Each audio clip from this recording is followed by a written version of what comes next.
Thank you for all the support with the Powerful Communication podcast. It's really enjoyable and such a gift to be able to chat to you. And thank you for subscribing and sharing the podcast and all the support.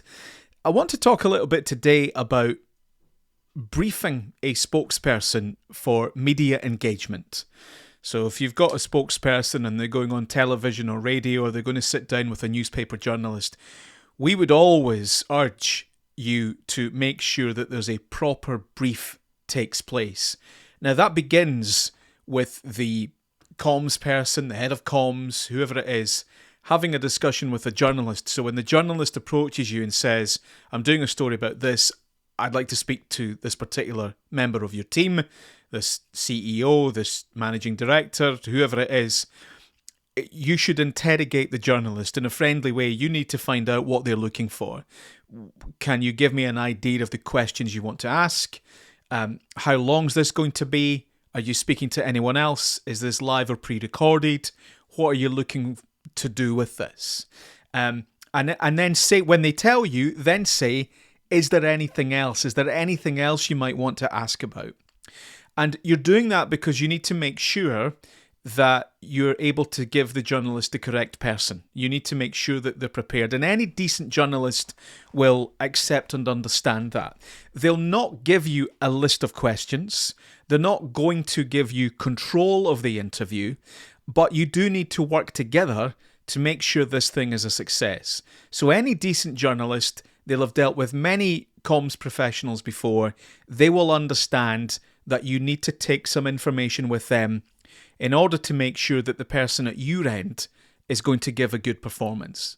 So you gather some of that information, you decide that this is appropriate, you're going to take this offer of media engagement, you will give the interview, because of course you don't need to, and you don't need to do it to every outlet, okay?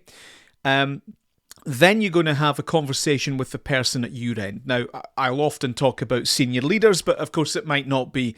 It could be anybody from your team, from any level of the business.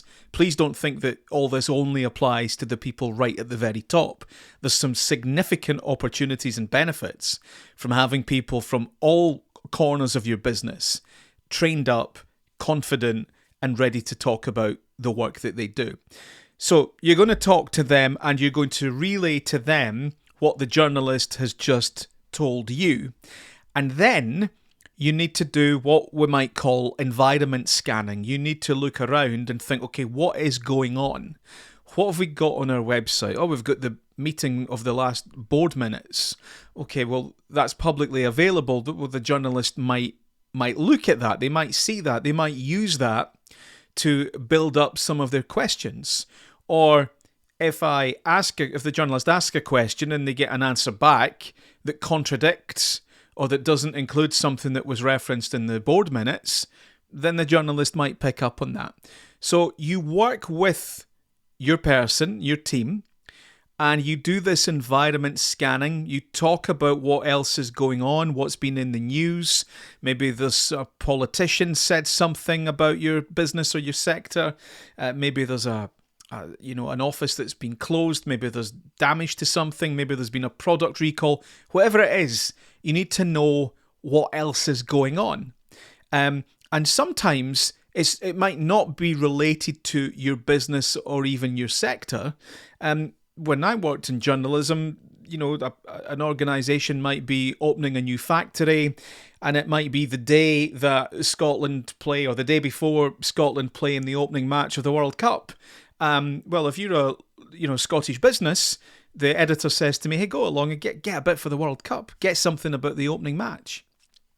Ask them if they're giving the staff time off to watch the game, or are they going to show the game on TV at work? Any of those things.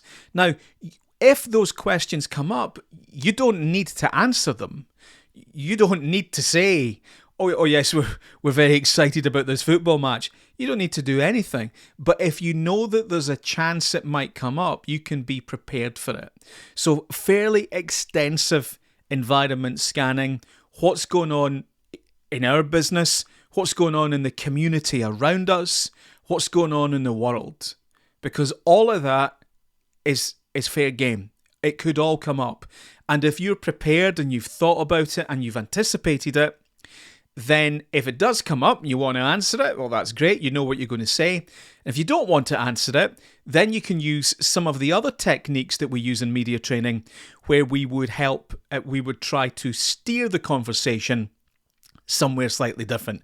You might have heard me talk about the answer bridge content technique, or transitioning or pivoting, where we don't really talk about it, but we don't run away and say no comment either. We steer it back to our key messages and what we want to focus on. So you take the brief, you have the discussion, you do the environment scanning, you might even do a little bit of practice as well. If you're able to, that would be great, and you could record it on your phone and play it back.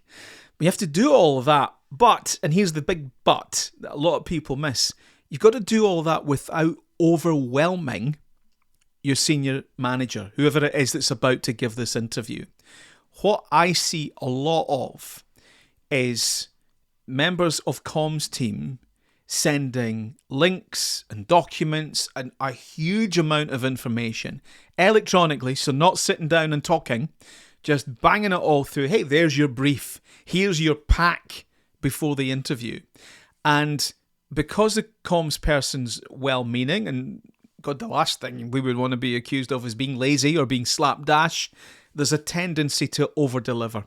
We give far too much. And it's really challenging for our soon-to-be spokesperson because they don't have time to go through it all. There's too much stuff. They don't get the important bits. They can't prioritise the information. They'd already been doing some thinking themselves about what they want to say. Now they've got all this other stuff. They might not understand the world of comms all that well. So they think, oh God, I've got to say this. I've got to get this in. And now you've got this poor communication between comms professional and business leader, and we're actually all feeling really bad about it. And what often happens is the interview takes place and the business comes away and they feel, I never really said the things I wanted to say. And that happens a lot. Thank God that's over. Yeah, it was okay. Never really said what I wanted to say. And it's because of that overwhelm. I would always say that the work that you do with your colleague that's about to give the interview, ideally you want to be in the same room. You want to be face to face. If you can do it in half an hour, or maybe allow an hour, but you each spend some of that hour alone, working on some things separately, and then you come together and you talk it through and maybe do a little bit of practice. To me, that would be a really constructive 30 to 60 minutes. It's a lot better than you pulling together an enormous email with lots of links and lots of detail and reports and things to read. They've got to go into the interview with 2 or 3 key things that they want to get across, and they've got to have a real clear idea of what the journalist is doing and where this conversation is likely to go. And we always say in our training, we hope for the best, but we prepare for the worst. So if it goes off topic, if the journalist has found that thing from the board meeting minutes and it comes up, or they even spring a surprise on us. So although we took the brief and the journalist never mentioned, I don't know, talking about sustainability, and suddenly they throw out this sustainability question, hopefully that's come up in the environment scanning, and you've got that skill and you've got that practice, and you've worked with me and you know how to manage it. The other thing I would always say to communications professionals is any time you have that brief with the journalist and they tell you one thing, if they do throw something in that's unexpected, if you feel that you've been betrayed, that's a very strong word, but if you feel they've been cheeky or betrayed or however severe you consider it, make sure you come back at them. Don't just let that go. Now, I'm not suggesting that you tear strips off them and say you'll never deal with them again, but just say something like, it would have been nice if you'd let me know about that question earlier on.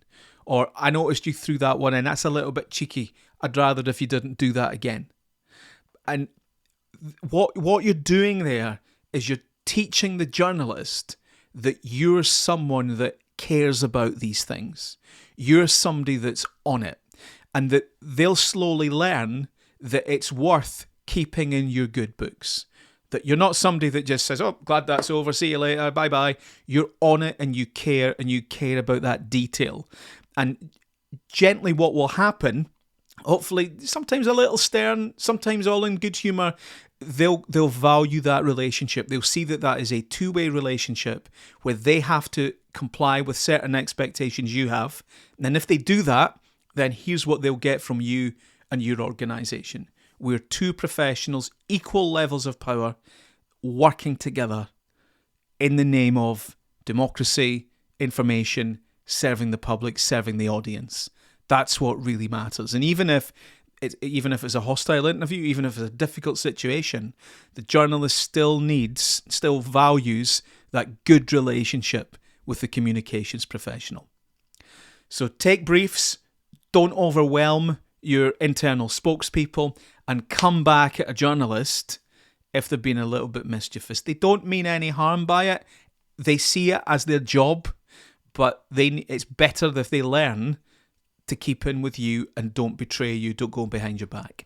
Listen, thanks very much for listening. We're really doing a lot of media training and presentation skills training at the moment, and also podcast and video production. If you want to know more about what Comsteria can do for you, wherever you are listening to this in the world, you can join our powerful communication revolution.